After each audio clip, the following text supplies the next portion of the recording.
TV KPM.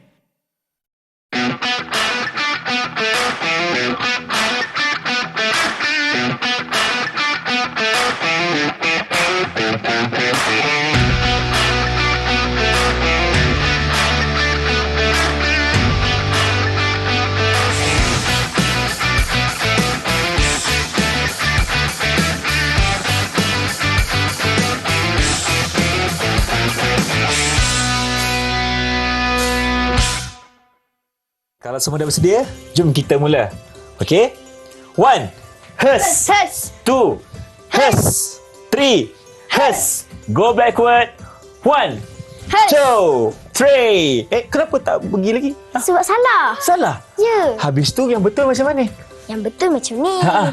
Satu tangan kat sini. Okey. Kat bahu. Kat bahu. Satu tangan lagi kat pinggang. Okey. Dan move backward. Okey, ke belakang. Lower. Oh, macam tu. Okey.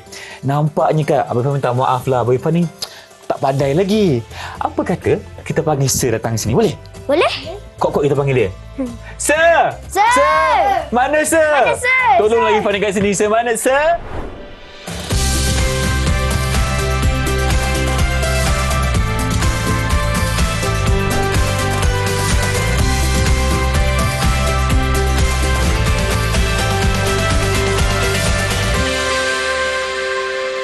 Hai semua, Assalamualaikum. Salam sejahtera. Anda bersama saya Irfan Syahmi di saluran Direct TV KPM untuk slot Badan Beruniform. Hari ini kita akan sama-sama belajar tentang Taekwondo. Jadi, kita bawakan seorang guru yang cukup luas pengalamannya. Annyeonghaseyo sebelum ni. Kita cakap Korea hari ini sebab kita belajar tentang Taekwondo, cikgu. Dan sekarang ni kita nak kenal, sebab orang kata tak kenal maka tak cinta. Jadi apa kata cikgu kenalkan diri cikgu kepada penonton di rumah. Silakan. Baik, terima kasih Irfan ya. Baik, bersama saya Cikgu Muhammad Ridwan bin Abdullah Sani daripada Sekolah Menengah Agama Datuk Kelana Petra Makmur atau selama ni saya lebih dikenali dengan gelaran GTR. Okey. Cikgu GTR kita ni bukan sahaja mengajar sejarah, Betul. tetapi menjadi guru taekwondo di sekolah. Betul. Berapa tahun pengalaman? Kalau dalam taekwondo, pengalaman saya dengan taekwondo Dengan taekwondo. Mungkin dari kecil cikgu? Saya mula belajar taekwondo umur saya 9 tahun. 9 tahun. Sampai sekarang. Sampai sekarang. Jadi seorang sabumnim. Sabumnim. Yeah. Mungkin orang tak tahu sabumnim itu maksudnya adalah guru. Master, ya. Master. Guru, orang yang mengajar taekwondo. Betul. Okey. Baik, kita nak berbalik kepada topik kita hari ini, cikgu. Kita nak belajar tentang taekwondo dan kita nak tahu bagaimana silibus pengajaran dan pembelajaran dilakukan di sekolah, cikgu. Baik. Baik, kita tengok untuk taekwondo sebenarnya kalau kita tengok daripada peringkat awal dan keseluruhan, kenapa dia diterima sebagai salah satu aktiviti di sekolah? Kerana ianya adalah aktiviti yang membangunkan secara penuh, secara total, secara holistik istilahnya hari ini, menyeluruh pembangunan fizikal murid.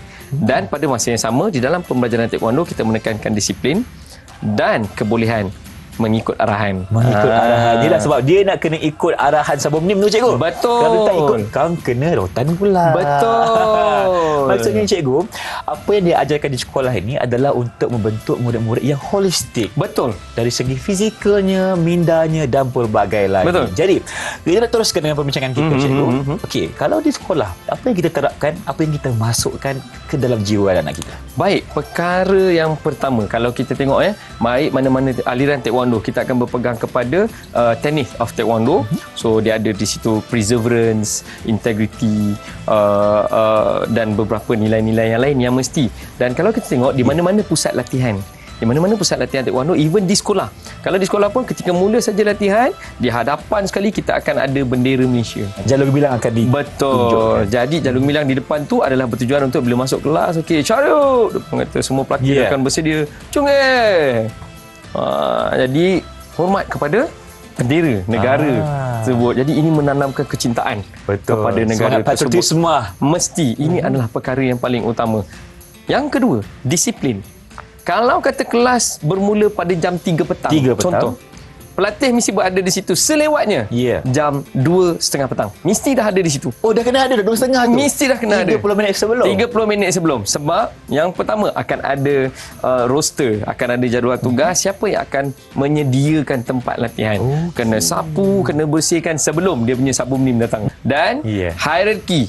Macam tadi nampak, ada senior yang akan kawal kepada junior. Jadi dia akan susun siap. Pelatih akan terus berada dalam barisan, mengikut grade tali pinggang masing-masing dan tunggu ketua jurulatih datang. Dia ikut kepada pangkat ataupun grade-nya. Seniority akan pergi kepada tali pinggang yang dipakai. Warna apa yang dipakai. Bukan dia besar datang, oh dia senior kat situ. Okey cikgu. Tapi kalau di sekolah cikgu, seawal umur berapa yang kita boleh sertai? Kalau kita tengok, kalau aktiviti co-curriculum di sekolah rendah, dia bermula daripada umur 10 tahun. 10 tahun. Iaitu darjah 4 dan ke atas. Darjah 1, 2, 3, dia tak galakkan. Tapi, apabila kelas taekwondo berjalan di sekolah, sebenarnya dia terbuka kepada semua warga sekolah. Oh, boleh juga? Boleh. Kita tengok kalau kita ada pelatih macam di sekolah anak saya. Seawal prasekolah. Dan kelas tu di sekolah rendah, so seawal prasekolah 5, 6 dah ada. Apatah lagi kalau kita pergi ke pusat-pusat latihan di luar. Kerana ada sekolah, dia tak buat latihan di sekolah. Tetapi dia menerima penglibatan anak murid dia dengan mana-mana kelab taekwondo di luar. Jadi pencapaian murid kita terima. Ini adalah contoh. Adalah contoh. Saya yakin dengan aliran yang berbeza, seperti ITF, GTF, mereka juga ada sukatan yang sama. Dan ini adalah salah satu contoh daripada WT. Dan begitu juga dengan yang lain. Setiap jurulatih di bawah WT, wajib mengikuti kursus untuk renew, memperbaharui lesen pengajaran setiap tahun. Jadi dalam kursus tersebut akan dianjurkan kepada jurulatih-jurulatih ni mesti refresh dia punya memory, apa yang nak diajar, apakah silibus yang nak digunakan, bagaimana kita nak membangunkan jurulatih dan sebagainya. Jadi aktiviti yang dijalankan bukanlah mengikut suka hati jurulatih. Oh, hari ni datang, tengok macam malam-malam je, okey beratur, rotan. No. Tak boleh. Sebab ada silibus yang perlu diikut, ada peraturan yang perlu kita sama-sama patuhi. Dan ada haul dia, bila cukup masa akan perlu ambil ujian kelayakan tali pinggang. Okey. Kalau macam cikgu sendiri, bila cikgu ambil ujian kelayakan tali pinggang ni? Ikut pengalaman cikgu lah. Kita nak cerita sikit. Saya mula daripada umur 9 tu, daripada umur 9 tahun tu, zaman saya tu tak macam sekarang. Susah.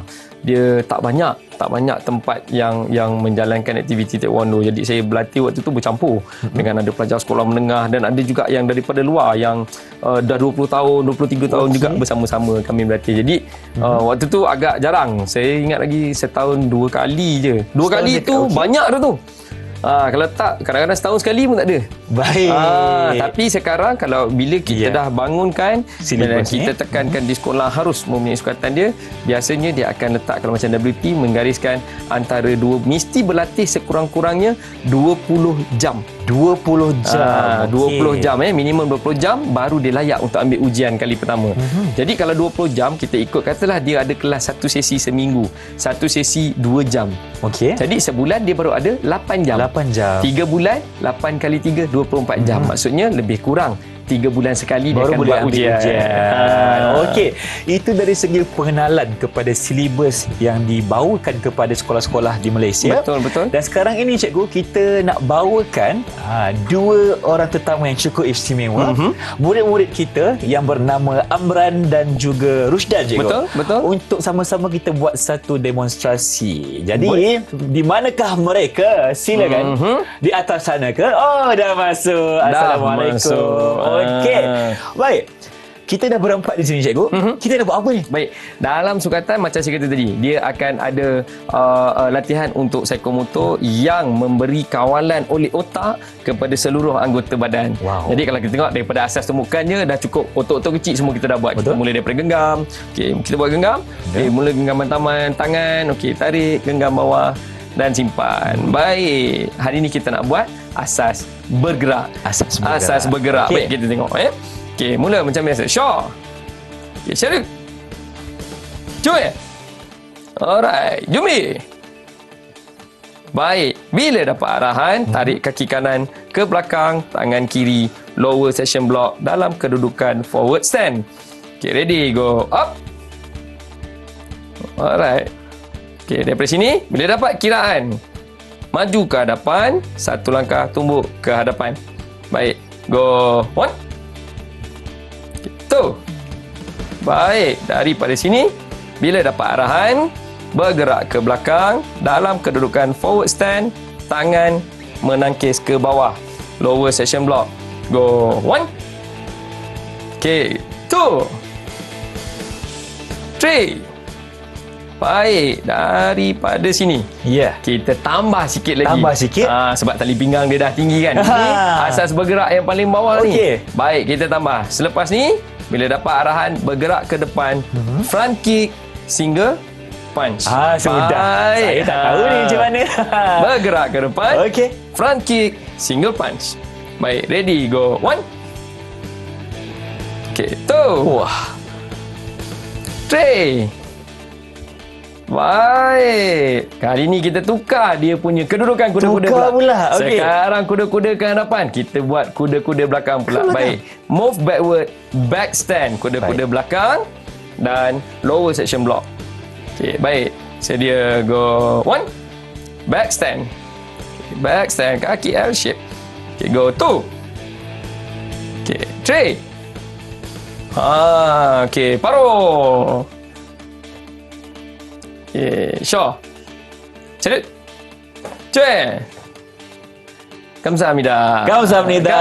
Selesai. Cikgu. Ya. Saya rasa saya dah boleh balik. Cikgu teruskan dengan memori ni.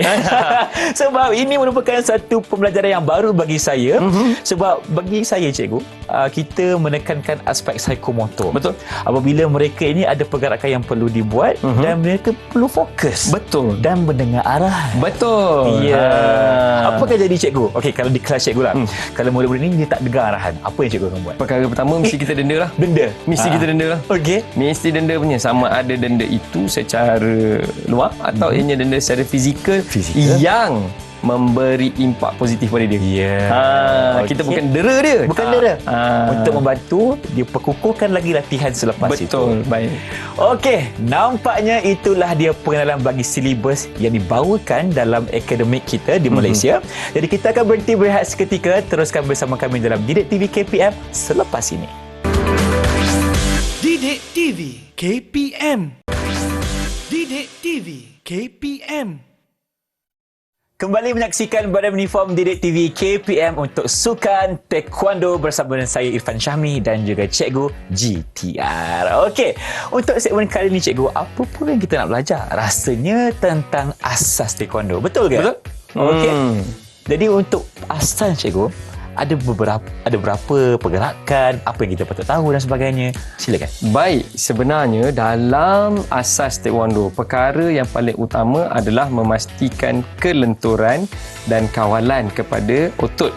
Dan kawalan otot ni sudah pastilah ada satu je center of command pada kita ni, iaitu otak kita lah. Otak kita, betul. Untuk memastikan otak ni boleh menghantar signal, isyarat kepada otot tertentu untuk bergerak. Bukannya kerana selama ni kita tak bergerak, tetapi daripada kecil kita bergerak hanya dengan signal yang dihantar kepada otot-otot yang besar. Jarang kita melihat pergerakan kepada otot-otot yang kecil sebab kita tak perlukan. Tetapi dalam melakukan pergerakan taekwondo, contoh Ifan, kita tengok dalam menumbuk ada, bila kita menumbuk, lakuan dalam taekwondo mesti daripada dalam. Jadi bila dia daripada dalam, kita menumbuk dan kita tumbuk ke depan. Dan dalam proses ni kita bukan hanya terus tolak ke depan, kita kena pulas tangan tu. Baru dia sampai kepada sasaran dia. Sebab kalau kita tengok, bila kita menggenggam senjata pada tangan kita, bukan kita tumbuk guna jari ni. Kalau tak, tulang ni kecil ni Ifan. Betul cikgu. Kalau tulang ni yang kena pada sasaran, dia boleh ke mana-mana rumah sakit. Ya, sangat-sangat berbahaya. Memang berbahaya. Okey. Kerana sasaran dia adalah pada senjata yang ada di tangan, iaitu kita punya ni bahagian keras dua ketul ni. Tulang ni kan. Jadi kalau dia terus dia macam ni, ataupun dia menumbuk macam ni, tak boleh. tak boleh. Kita nak dia efektif, bermula dengan nampak otot yang besar, bagi arahan, kita punya neuro sampai dan menggerakkan ni. supaya ini sampai tepat pada sasaran pada waktu yang diperlukan. Bukannya ini, bukannya ini, tetapi yang ini. Tetapi yang ini.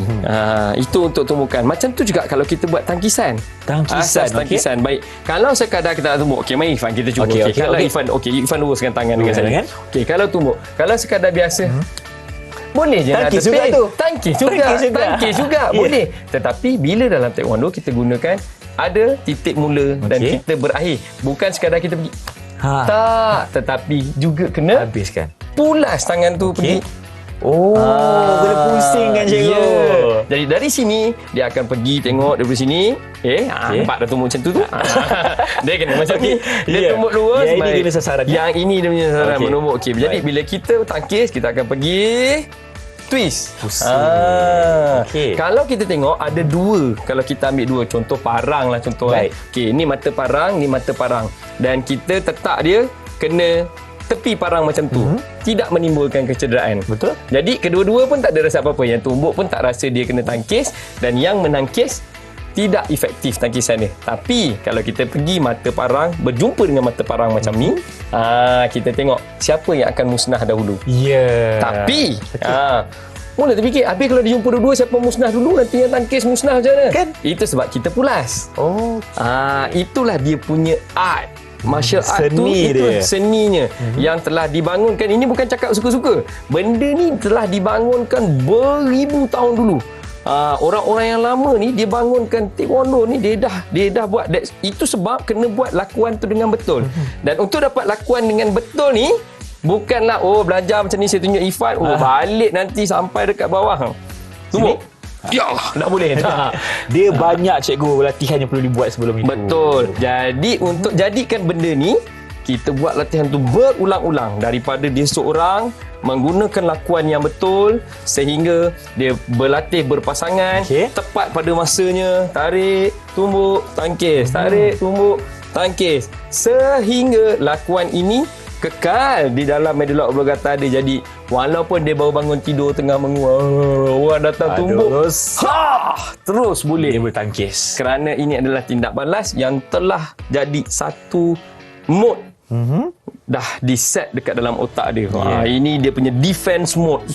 Dia terus pergi. Berlakuannya itu cikgu secara natural. Natural, betul. Itu sebab kadang-kadang kalau kita pergi, ramai orang yang tak tahu bila dia pergi tengok kelas taekwondo, apa kelas ni minggu lepas buat ni, minggu ni buat ni. Kerana kalau kita tengok, untuk dapatkan satu set yang betul dan tepat, seorang pelatih tu perlu membuat satu lakuan itu antara 10,000 hingga 50,000 kali. Okey. Baru dia dapat. So untuk punch je buat 10,000 Kali. hingga 50,000 kali. Baru dia dapat punch dia ni macam mana dia tengah menguap ke, dia tengah duduk kat dalam kereta, orang serbu buka pintu kereta ke, dia boleh daripada sini. Faham? Dia tetap ni pergi lurus. Dan dapat impak pada sasaran yang dia kehendaki. Sebab di medulla oblongata tu dah disetkan, ada memori di situ. Ya. Apabila berlakunya sesuatu pertempuran ataupun kejadian, sentiasa bersedia. Betul. Dia akan tukar dia punya mode tu tiba-tiba daripada mode jalan-jalan tukar defense mode, ataupun beast mode. Pop dia tukar. Terus cikgu. Okey, itu dari segi pergerakan menggunakan tangan cikgu. Bagaimana pula dengan kaki? Bagaimana dengan kaki? Juga sama. Kalau kita tengok, semua gerakan menggunakan kaki dalam taekwondo harus sebab kita kata macam mana ya, player bola sepak mesti boleh main taekwondo bagus sebab taekwondo ni banyak tendang kaki, dia boleh tendang bola setengah padang, mesti boleh tendang. Tak semestinya. Kerana yang paling penting macam saya kata tadi, lakuannya harus betul. Semua gerakan tendangan dalam taekwondo bermula dengan lutut yang dibengkokkan. Jadi pelatih mesti mempunyai latihan yang cukup kepada otot-otot di bahagian kakinya. Itu sebab dalam latihan asas dia buat apa? Kedudukan kuda-kuda asas. Kuda-kuda. Bengkok lutut. Kita nak bagi dia punya paha dia cukup kuat, dia punya betis cukup kuat. Kemudian baru kita pergi kepada standing stand guarding block. Okey, macam tu juga untuk buat satu tendangan yang baik, kedua-dua kaki mesti bekerja sama. Tak boleh seorang-seorang kan? Tak boleh. Macam mana dia nak tendang, satu kaki kat sini, satu kaki pergi tendang sana. Tak jadi. Jadi dia mesti bergerak. Satu badan daripada sini dia akan angkat kaki dia. Oh, angkat dan dulu. baru dia twist. Baru dia buat satu tenangan asas. Kalau kita tengok front kick contoh, Ya. up cagi. Up cagi. Okey, up cagi front kick, dia mesti angkat lutut dulu. Okey. Okey, dan baru dia lepaskan. Oh, Cuba lemah bayangkan tu. tadi. Kalau dia Okey. angkat ni, kelajuan dia adalah 90 km sejam. Zam. Pergerakan daripada bawah lutut Okey. ke atas 90 km sejam. Dan dia tambah ni Okey. 90 km sejam lagi. Sekarang kelajuan tenangan dia berapa? 180. Dah pergi 180. So 180 impact dia pun pergi. Faham tadi? Okey. Dengan bola kaki dia sangkut kat dagu, 3 mata. dah boleh booking. Dah boleh Jangan booking, booking lagi, cikgu. rumah baru. Okey, cikgu. Wow. Itu merupakan satu benda baru bagi Irfan juga. Irfan dapat belajar bagaimana kita nak buat tendangan menggunakan kaki ni. Bukan mudah sebenarnya. Tak mudah. Irfan nak tunggu lama-lama kat sini. Lengoh juga ni. Iya. Nak angkat lagi tinggi. Aduh. Okey, cikgu tolong saya. Tapi tak apa. Sebab Abang Irfan tak apa-apa nak pandai. Kita nak panggil dua murid kita, cikgu. Yang pandai. Yang pandai itu Rusdan dan juga Amran. Mari. Okey. Tolonglah Abang Irfan, teruklah ni kaki ni. Dah lengoh ni. Okey. Kan ni cikgu, kita bawakan kedua-dua mereka untuk lakukan apa? Ya, kita akan buat asas tendangan bergerak. Statik kita dah boleh. Sekarang kita nak buat kepada silibus yang lebih ke depan sebab kita nak tengok psikomotor dia tadi. Ya. Jadi kita akan buat asas tendangan bergerak. Baik. Kita mulakan dengan disiplin dia. Okay, Disiplin. Syah. Okey, cerut. Coy. Baik. Okey, Jumbi. Alright, daripada sini berdapat arahan, tarik kaki kanan ke belakang, standing stand, guarding block, go up. Okey. Boleh jaga sikit tak? Saya takut ada yang tertendang, terpelanting nanti ni. Bahaya jauh sikit. Baik. Okey, kita buat bergerak tendangan tunggal dahulu. Single kick Single kick, okey. More forward, front kick. Okey, ready, go. 1. Okey, 2.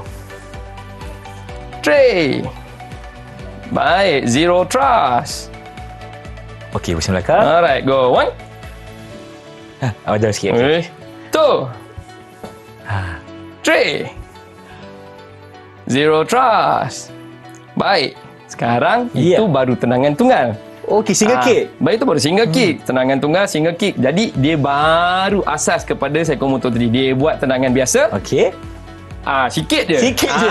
Kemudian dia bergerak. Aha. Tambah sikit. Sekarang kita buat kombinasi. Kombinasi. Sekarang kita akan buat dua tendangan. Okey. Iaitu bermula dengan move forward, front kick, sambung dengan turning kick. Sudah. So, front kick kaki kanan, turning kick kaki kiri. Kiri. Baik, sedia. Ready? Go. 1. 2. Kan? Kiri. Wah, zero trust. Kiri belakang. Go. 1. 2. Okey, dah sampai tendang belakang tu. Kejap lagi pecah skrin belakang tu, cikgu. Okey, silakan. Zero trust. Okey, paro. Okey. Okey. Shaw. Carut. Cuy. Kamsahamnida. Okey, baik. Terima kasih kepada Rusdan dan juga Amran. Cukup cemerlang, cikgu. Mereka lakukan tendangan yang cukup padu. Nak gimana ni? Tapi tak apa. Kita nak berhenti berehat seketika. Teruskan bersama kami dalam Didik TV KPM. Jangan ke mana-mana. Jom kita pergi rehat. Mari. Didik TV KPM. Didik TV KPM. Bersama kami dalam Badan Uniform Didik TV KPM bersama saya Irfan Syahmi dan Cikgu GTR. Cikgu, kita nak tahu pula tentang tali pinggang. Sebab kalau Irfan pakai ni warna putih, Cikgu punya warna hitam. Yang dekat atas meja ni, Cikgu, ada biru, ada merah, ada kuning, ada semua warna lah ada, Cikgu. Jadi, macam mana kita nak dapatkan sesuatu tali pinggang tu ikut warna? Baik. Kalau kita tengok macam saya kata tadi, dalam pengajaran dia ada sukatan dan dalam sukatan kita ada ujiannya. Apabila mana-mana pelatih menguasai sukatan, maka cukup masa untuk dia ambil ujian, maka dia akan ambil ujian lah.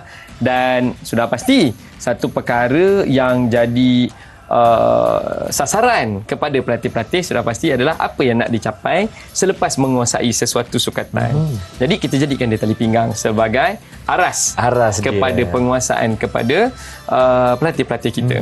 Jadi kalau kita tengok, oleh kerana ini adalah seni bela diri, taekwondo, setiap perkara yang ada dalam itu ada falsafahnya sendiri. Wow. Jadi dalam taekwondo secara asasnya tak kira lah GTF ke, ITF ke, even dalam WT sendiri, kita bermula dengan tali pinggang putih. Paling asas. Putih. Macam saya ni lah. Yang paling asas. Jadi putih ni dia melambangkan apa? Kosong. Kosong. Saya Putih. terima cikgu. Betul lah tu. Sebab saya memang tak ada ilmu lagi. Lepas ni mungkin kita naik warna lain pula. Betul. Jadi putih ni melambangkan kosong. Yang masih boleh dicorak, maksudnya dia datang dengan kosong, kita akan corakkan dia. Okey. Saya suka dengar tu.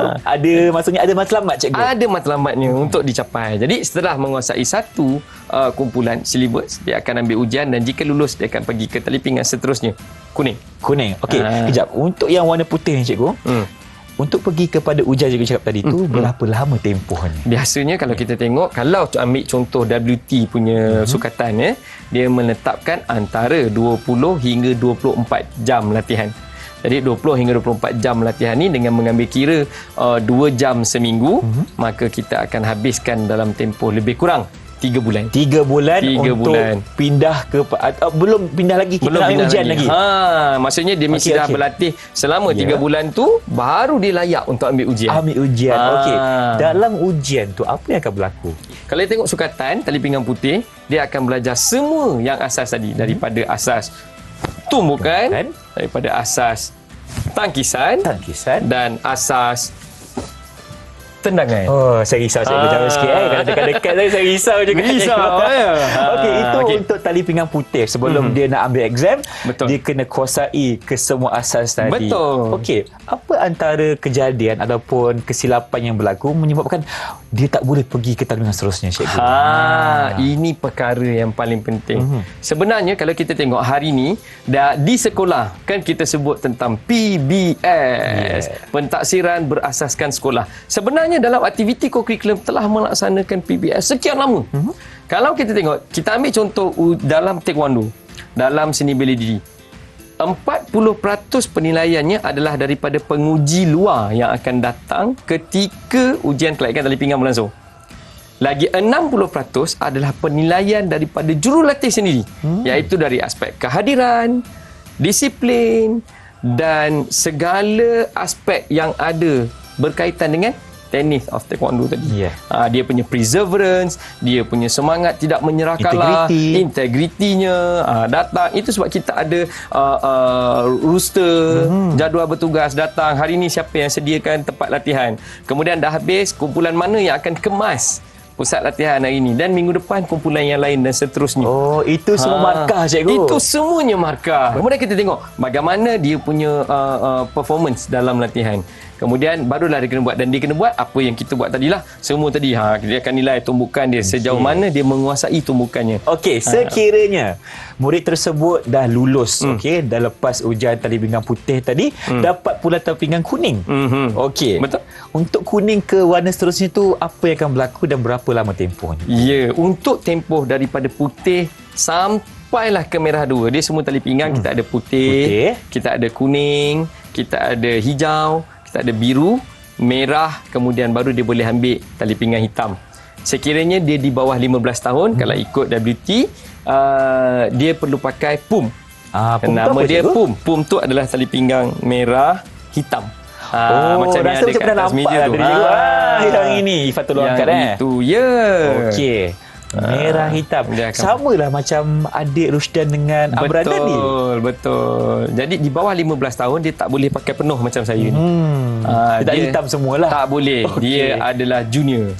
So junior dia akan pakai merah hitam macam ni. Dan dia akan pakai. Kemudian bila dia dah sampai ke hitam tu pun dia ada peringkat dia lagi. Kalau hitam kita ada sampai 9, kita sebut dan. So dia ada first dan, second dan, third dan, fourth dan, sampailah ninth dan. So bila dia dah mula duduk di 6 dan, dia dah boleh mula dipanggil Master. Wah. Sampai 8 Okey. Grandmaster. Grandmaster. Kalau yang 9 tu cikgu? Kalau yang sebelum tu kita panggil dia Sir je. Okey. Cikgu dan ke berapa? Saya Ha. kalau tengok dekat sini kita ada 4 jalur dia. Jadi 4 dan. Jadi 4 dan. 4 dan kita boleh panggil Cikgu Ridwan sebagai Sir. Sir. Okey. Baik. Kita nak tengok pula. Okey, kalau tadi cikgu cakap mula sekali warna putih. Lepas tu warna kuning. Lepas kuning ke warna Hijau. hijau. Yang tali pinggang berwarna putih, kuning, dan setiap warna ni ada dua peringkat. Dua peringkat. Kuning 1, kuning 2. Oh, ada 2. Hijau 1, hijau 2. Begitu seterusnya sampai dia merah. Merah 1, merah 2. Berlainan F-nya, GTF dan ITF, menggunakan warna yang sama tetapi ada yang meletakkan tanda. Contohnya apabila macam hijau. Okey. Selepas hijau adalah biru. Biru. Jadi hijau tadi ada 2 kan? Betul. Okey, jadi waktu dia hijau 1, dia hijau semua. Okey, kalau dia hijau 2? Bila dia hijau 2, kalau contoh macam ITF, GTF, dia ada letak tape. Dia akan letak sini tape warna biru. Oh, itu maksudnya dia dah hijau 2 dah. Hijau 2. Atau Okey. ada setengah dia buat hijau, dia belangkan dengan biru. So separuh ni hijau, separuh ni biru. Macam yang pumbat tadi merah hitam Okey, tu, merah hitam. tapi dia buat hijau biru. Dekat tepi ni je lah, jangan sikit. Sepanjang Oh, tali pinggang sepanjang. ni. Semacam tu. Ada juga Okey, yang buat macam tu. baik, Tapi baik. untuk WT kita tak buat. Okey. Untuk WT kita tak buat. Kita just kalau hijau dia hijau. Tapi kita ada sijil. Dan ini penting untuk saya highlightkan kepada kalau contoh macam adik-adik yang murid-murid di luar sana yang berlatih taekwondo, pastikan murid-murid dapat sijil. Bila ambil ujian tali pinggang, selain daripada tukar tali pinggang, adik-adik sepatutnya dapat sijil. Sijil Dan kalau WT, mereka ada sistem online untuk semak. Maksudnya, apabila pelatih kita ni berpindah dari satu kelab ke satu kelab yang lain, dia pindah ke sekolah yang lain, tiba-tiba banjir, sijil hanyut. Boleh habis. masukkan nama dalam sistem online yang disediakan, boleh semak. Jadi ini bagi memastikan kerana ianya melibatkan kewangan ya. Betul, cikgu. Irfan, bila nak ambil ujian kena bayar. Jadi ini penting. Kena pastikan benda ni. Baik. Okey, itu dari segi ujian kelayakan tali pinggang. Bermula dengan yang paling bawah sekali, kosong, iaitu warna putih macam saya pakai sekarang ni. Dan ke peringkat seterusnya kita ada warna kuning, lepas tu warna hijau pokok, lepas tu biru langit, lepas tu merah, kita dah bersedia untuk bertempur, dan warna hitam maksudnya kosmos, limitless, tiada limit. Okey. Maksudnya untuk ke peringkat yang seterusnya itu memerlukan banyak lagi latihan. Betul. Memerlukan lagi banyak pengorbanan, masa, Betul. tenaga dan sebagainya. Betul. Untuk mencorak murid-murid kita ini menjadi pahlawan dalam bidang taekwondo, cikgu. Betul. Mungkin cikgu boleh berikan sedikit saranan kepada mereka yang macam, alah, saya ni tak habis-habis tali pinggang kuning, tak pergi pun peringkat seterusnya. Kenapa saya asyik gagal je? Dalam taekwondo adalah pembangunan diri. Bukannya hanya apabila kamu pandai bertempur, kamu akan kata bagus. Tidak. Tetapi kita ada banyak cabang. Betul. Disiplin, kamu harus pandai hormat kepada orang lain, menghormati grade yang lebih tinggi, perseverance, semangat tidak menyerah kalah. Itu sebab kita ajar itu. Oh, kenapa aku tak boleh skor? Kenapa aku tak boleh lulus? Oh, aku tak akan menyerah kalah. Aku akan cuba lagi. Buat lebih baik pada masa akan datang. Orang Inggeris kata, don't give up. Don't give up. Baik, terima kasih Cikgu Ridwan. Kita nak berhenti berehat seketika. Teruskan bersama kami dalam Didik TV KPM selepas ini. Didik TV KPM. Didik TV KPM. Inilah dia badan uniform Didik TV KPM untuk Sukan Taekwondo bersama saya, pengacara anda Irfan Syahmi dan juga Cikgu Ridwan. Okey, untuk segmen kali ini kita akan berbicarakan pula tentang elemen seni bela diri yang ada dalam Taekwondo, Cikgu. Mungkin Cikgu menjelaskan? Sila. Baik, kita tengok seni bela diri dia agak berbeza dengan apa yang kita sebut sebagai self defense.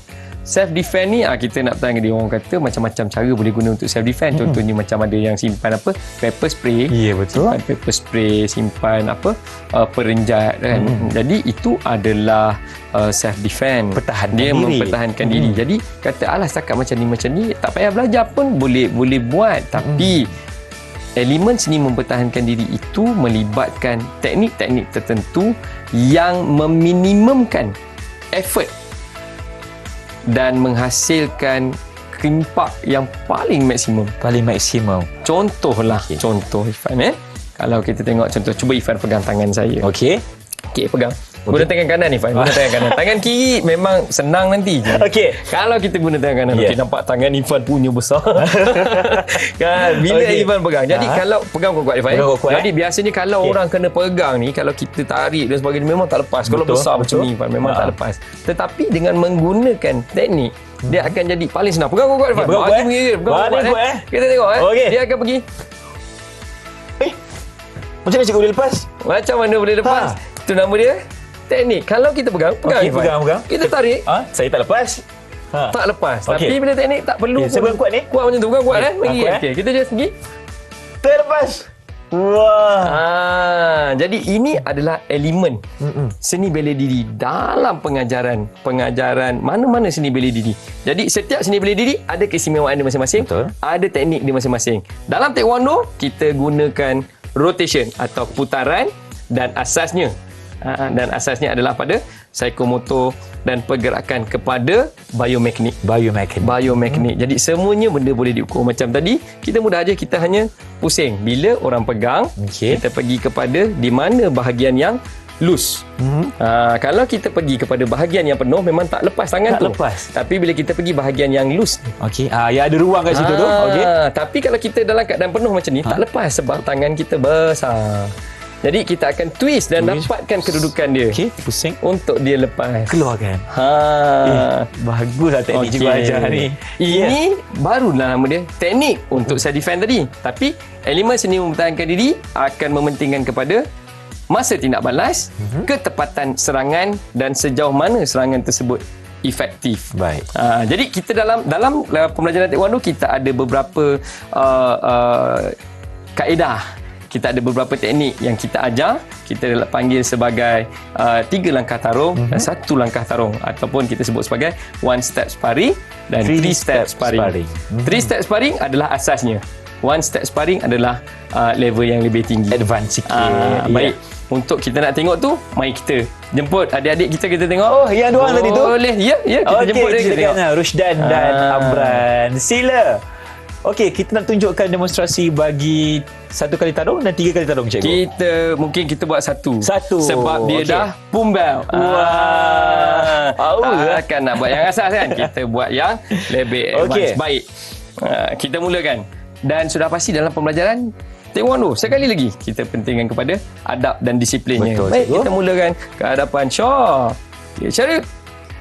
Shaw Okey, jadi dalam latihan, konsep dia akan mengadap berpasangan. Baik. Okey, sama. Pergi kepada asas disiplin dan adabnya. Okey, Shaw. Syarif. Chong. Baik, Jumbi. Okey, dalam pengajaran 1 langkah tarung, kedua-dua pelatih akan dalam posisi bersedia untuk bertarung. Okey, guarding block, Jumbi. Baik. Okey, Amran akan tumbuk terlebih dahulu. Okey, kita buat satu demi satu. So Amran akan maju ke depan dengan langkah panjang dan tumbuk ke hadapan.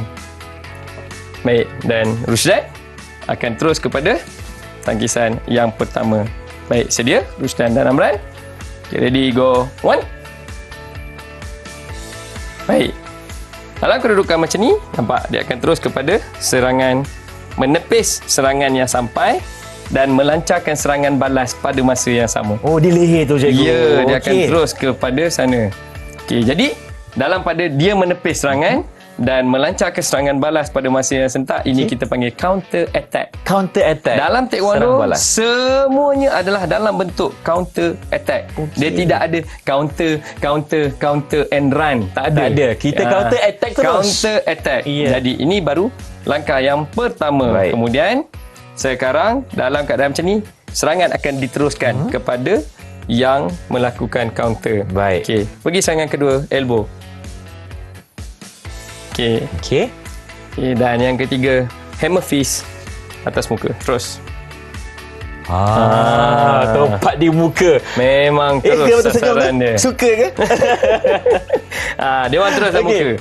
Jadi elemen dia tadi kita akan tengok knife hand strike, terus direct ke atas leher. Ini sudah cukup mematikan. Kalau kita sebut deadly lah. Dan dalam gerakan rotation yang dilakukan tadi, memang dia satu arah terus habis. Jadi dalam keadaan macam ni, ketangkasan penting. Apabila dah kena sakit, takkan orang ni tadah aja kan. Dalam situasi sebenar mungkin bila dia kena pop. Jadi itu sebab kita sambung dengan siku tadi. Jadi dalam keadaan dia tadi dah ni, sini dah kena grip, sini dah kena tetap. Dia lari dan siku hinggap satu lagi. Bila siku hinggap satu lagi, mungkin dia dah cedera, dia dah mula nak jatuh. Itu sebab kita pergi kepada hammer fist. So hammer fist ni kalau dia dekat bawah pun kita hentak sampai bawah sekali lagi. Kita gunakan kita punya knuckle ni tadi. Jadi ini jadi satu rangkaian serangan yang efektif dalam bentuk counter attack. Baik, kita cuba terus buat sampai habis. Okey, paro. Okey, guarding block. Cumbe. Okey. Dapat kiraan, terus buat sampai habis. Baik, sedia. Sijak.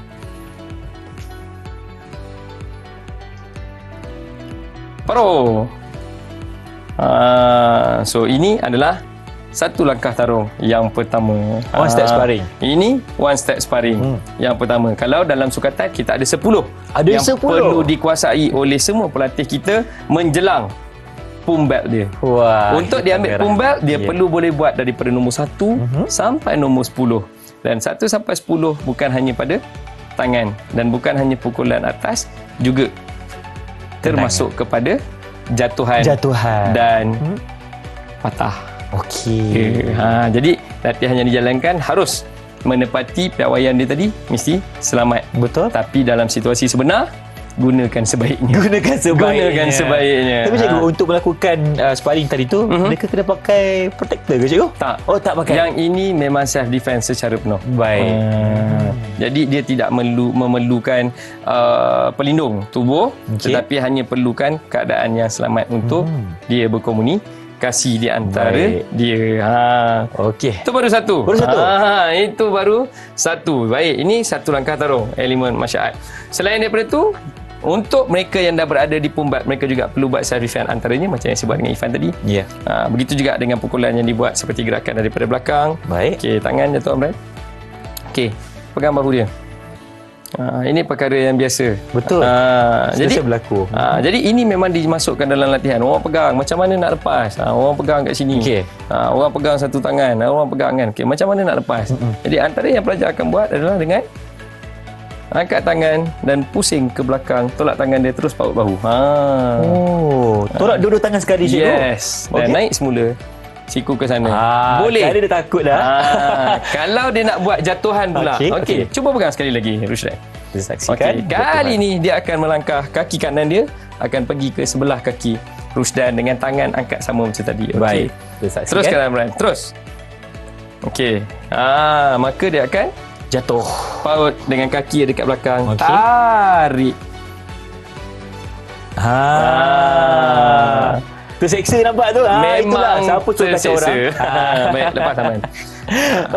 Jadi ini adalah langkah cepat. Kita tak dapat nak buat laju sini kerana keadaan lantai yang tidak sesuai. Kalau di pusat latihan kita ada floor mat, memang dia akan terus daripada sini dan dia akan pusing terus. Memang tarik. Jatuh. Dan mesti jatuh. Mesti jatuh. Okey. Baik, itu adalah bagi teknik seni bela diri untuk mempertahankan diri kita. Mungkin dari ancaman musuh. Dan juga mungkin ada pelaku yang jahat yang kita jumpa di mana-mana. Dan ini adalah satu pembelajaran yang cukup menarik, cukup baik untuk kita kuasai supaya kita boleh mengelakkan perkara yang tidak diingini berlaku, cikgu. Okey. Baik, kita pun dah berada di penghujung rancangan. Apa kata kita dapatkan sedikit rumusan daripada cikgu tentang topik kita secara menyeluruh. Silakan. Baik, kalau kita tengok dalam pembelajaran taekwondo yang mungkin daripada pandangan stereotip mereka-mereka di luar sana, murid-murid di sekolah, murid-murid yang sedang menonton di rumah yang belum pernah cuba taekwondo, hanya menyangkakan mungkin belajar alah tumbuk aja, alah tendang sahaja. Tidak, sebenarnya kita ada pangkat yang perlu dikejar, tali pinggang daripada putih, kuning, hijau, biru, merah, hitam dan sampai hitam belum tamat. Belum lagi Masih ada level-level yang seterusnya perlu dicapai. Satu. Yang kedua, bukan sekadar tumbuk dan tendang, tetapi ianya merupakan satu cara hidup yang membantu kita dari pelbagai aspek. Betul. Antaranya, sudah pastilah mempertahankan diri. Jadi, elemen seni mempertahankan diri dimasukkan bukan hanya pada teknik yang bombastik, tetapi berfokus kepada ketepatan serangan dan sasaran pada tempat yang betul supaya ianya menjadi tindakan yang ringkas tetapi efektif untuk menyelamatkan diri. Betul, cikgu. Jelaslah bahawa taekwondo ini bukan sahaja digunakan untuk di medan perang, tetapi digunakan juga untuk menyelamatkan diri kita ketika berlakunya kecemasan. Betul. Terima kasih Cikgu Ridwan dan terima kasih juga diucapkan kepada murid kita yang cukup hebat hari ini. Kita ada Rusya angkat tangan dan kita juga ada adik Amran angkat tangan. Okey, terima kasih semua. Diharapkan ada rezeki jumpa lagi. Dengan itu, Assalamualaikum dan salam sejahtera. Bye-bye.